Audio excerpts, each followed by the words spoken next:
Okay, and finally to example 3. All right, now of course we're required to prepare the journal entries to correct all errors and write up the suspense account. These two things are smart to do simultaneously. Okay. Okay, so Max maintains control accounts in a general ledger. He extracts a trial balance at 30th of June and finds that it does not balance by 10,366. Can we just pause there and attend to that? So we'll come to the example sheet I have prepared here. You can see Max maintains control accounts and find that it does not balance by 10,366. Excess debits over credits. Okay, so I'll unhide that. Unhide that. So my suspense account is kept snugly here. So I just come and take my suspense accounts because I'm going to have need for it now.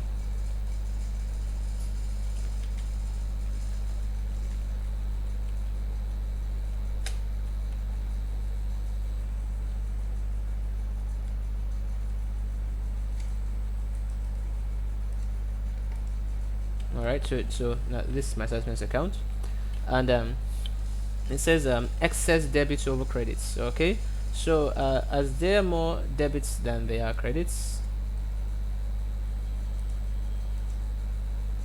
then the suspense account will need to have a credit balance in order to make the trial balance agree.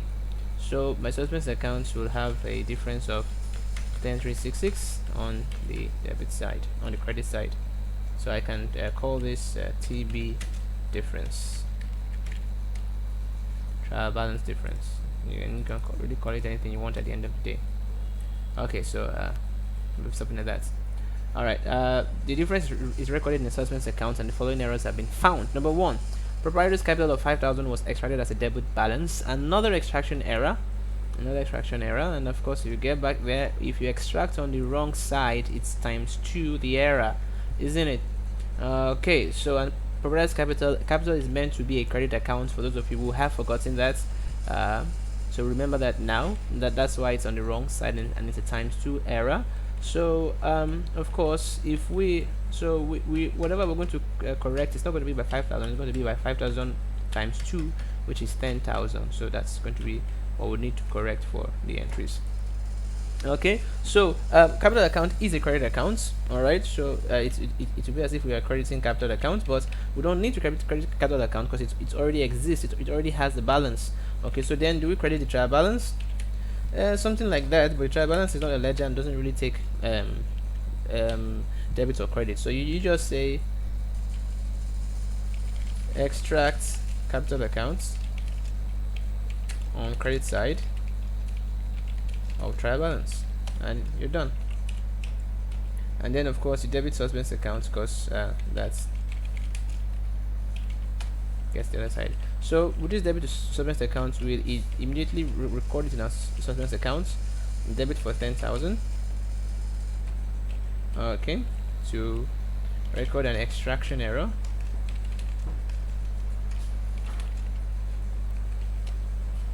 Alright, so the second error says a purchase of 490 for a computer was incorrectly charged to purchases. Now some of you don't even find anything wrong with that, because it says purchase of computer and it charged to purchases. I mean, it seems correct. No, it's not correct. What was purchased was a computer. A computer is a non-current asset for any business who is not trying to sell computers. So it's a non-current asset. It should have gone to non-current assets, and we have to take it to non-current assets. But this is a case where we posted to the wrong account. It's a commission error. Okay, and commission errors do not affect the trial balance because there has been a debit for a credit, and everything is okay as far as they're concerned. So we just simply correct that without having an entry to the suspense account.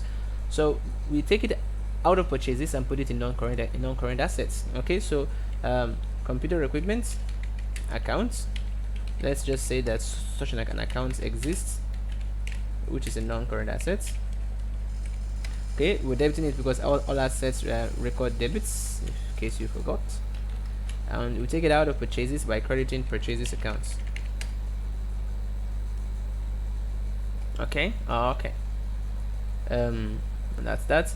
And error 3 says a telephone expense of 171 was posted as 117, and that's a difference of how much? 171 minus 117. I'm thinking 54. Yeah, that's it, 54. So telephone expense was posted as 117. Okay, so that is an error, all right, with the telephone expense account. Now, of course, this wrong figure wasn't posted to two accounts, because of course this would have been posted from the cash book. Okay, now of course, once you have the cash book, we just post the totals on the cash book to the cash book summary account, or the cash control account, which is kept in general ledger, and it's unlikely to what to have this error of an individual posting. So only the telephone expense is likely to have that error. Now telephone expense has been understated, and we need to raise it up. So in order to raise it up, we're going to of course take the default entry for expenses, which is a debit.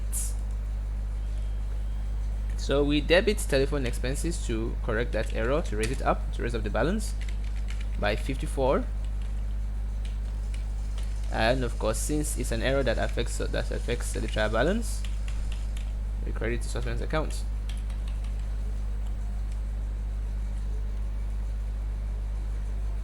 Error 4 says, okay, so yeah, once we have made a credit to the suspense account of 54, let's just record that 54.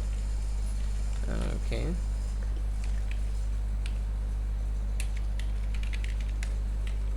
We don't know what the dates are, so my dates column will be left blank.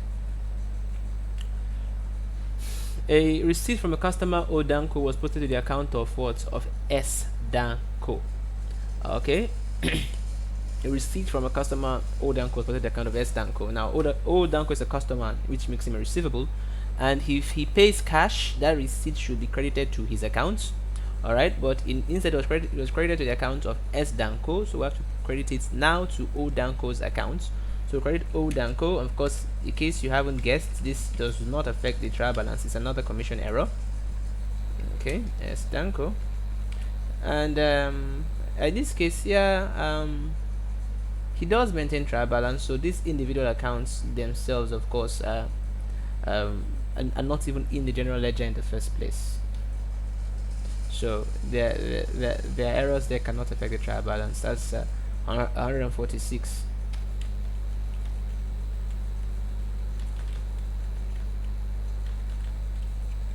So this reduces the account of O Danco because he has paid, and this reinstates the receivable of S Danco, which was wrongly cancelled out.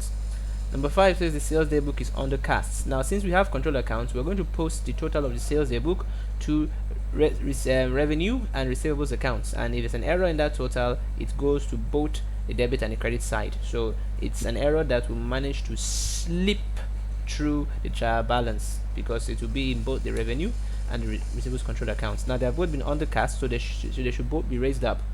Okay, receivables control account being a debit, we take the debits.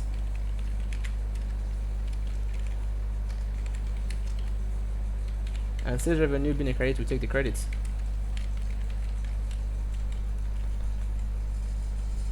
So that is for how much again? $300.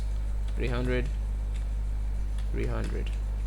And the final last error says discounts received from supplier amounting to 210 were debited to the discount received account. Okay, so they were placed in the right account, but what's the problem here? Think. Have you thought? Okay, I'm going to guess you were wrong. Now, of course, discounts received from suppliers, okay, are sort of income, if you remember, a sort of income, because suppliers payables, they're a credit account. All right, so when the suppliers give us money, sorry, not actually give us money, but give us a break. When they give us a break, when they reduce our account balance without us actually paying cash, that is a discount. Okay, we end up debiting that supplier's account, all right, in order to reduce the balance we are owing to him. And of course, where does the credit go? The credit goes to a discount received account to record that we have received a discount, which is like an income of 210. So this is meant to be a credit, because if we debit the payables account, we should credit the discounts received account. So this is meant to be a credit, but it was debited instead. All right, so it's posted to the wrong side, which makes a times 2 error. So we're going to have to credit the discount accounts twice. Once to cancel the wrong debit, and the other to, of course, record it well. So credit discounts received, not with 210 but with 420.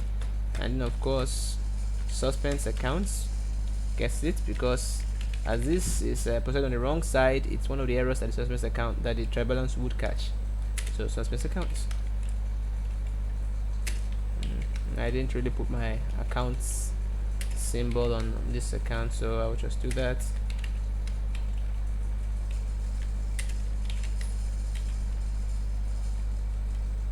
So I said debit suspense account by 420. So now I balance my suspense account to see how much is still left there. Is there still any?